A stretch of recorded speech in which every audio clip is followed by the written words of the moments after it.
कई बार बाहर के लोग बड़ा कौतूहल करते हैं कि आखिर इन जगहों से पलायन होता क्यों है।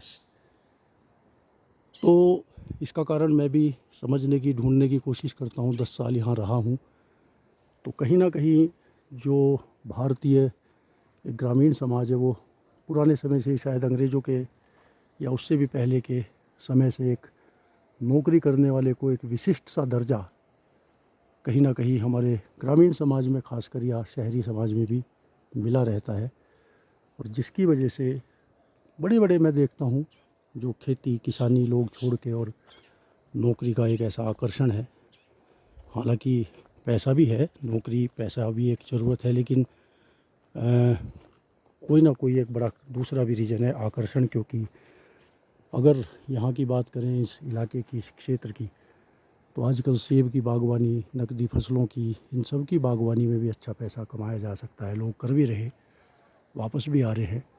लेकिन कहीं ना कहीं जो एक शहर में जाके और एक कंफर्टेबल लाइफ, एक इंग्लिश मीडियम स्कूलों में पढ़ाना बच्चों को, और थोड़ा अलग दिखने की जो एक इच्छा होती है ग्रामीण परिवेश के लोगों के लिए कि नहीं, शहर में एक घर होगा तो स्टेटस सिंबल माना जाता है, तो वो सारे कारण इस पलायन को जो है बढ़ावा दे रहे हैं।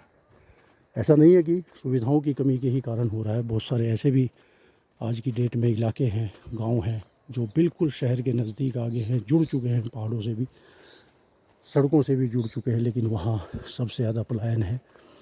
और यहाँ तो ये भी कहा जाता है पहाड़ों में कि जहाँ शिक्षा सबसे ज़्यादा है, पौड़ी ज़िले में पुराने समय से ही सबसे ज़्यादा शिक्षित ज़िला रहा है, वहीं सबसे ज़्यादा पलायन है। तो कहीं ना कहीं विरोधाभास है। शिक्षा के कारण भी पलायन है और शिक्षा की इच्छा के लिए भी पलायन है। तो ये सारे समग्रता से हमको समझने पड़ेंगे। कोई एक या दो कारण नहीं होते। आकांक्षाएं, इच्छाएं, शहर में रहने की, शहरी जीवन जीने की, शॉपिंग मॉल में घूमने की और ब्रांडेड कपड़े पहनने की, वो इच्छाएं, आकांक्षाएं भी अच्छे अच्छे धनी मानी लोगों को यहाँ से एक घर, एक मकान ज़रूर शहर में बनाने के लिए प्रेरित करते हैं। और फिर उनके बच्चे, उनका तो खैर रहता है जुड़ाव गांव से, लेकिन उनके बच्चे फिर प्रॉपर शहरी बन के और फिर यदा कदा ही गांव में आते हैं।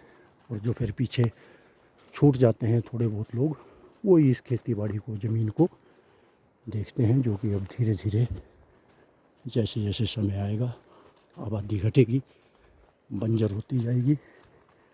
नॉर्मली देखने में वही आ रहा है कि गांव में वही रुका हुआ है जिसको नौकरी नहीं मिली।